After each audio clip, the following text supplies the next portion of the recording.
যদি কেউ কাউকে অনেক বেশি ভালোবাসে, তো সেই মানুষটার অপমান হচ্ছে দেখে কিভাবে মানুষ মুখ বুজে থাকতে পারে? কেমন ভালোবাসা!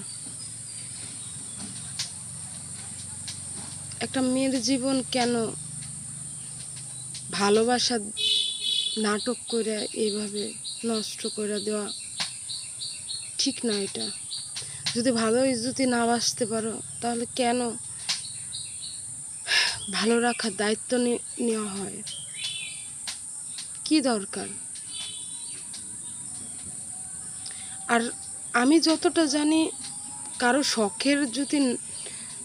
কারো যদি শখের নারী হয় বা ভালোবাসার মানুষ হয়, তার চোখের জল, তার অপমান সেই লোকটা কখনো সহ্য করতে পারে না।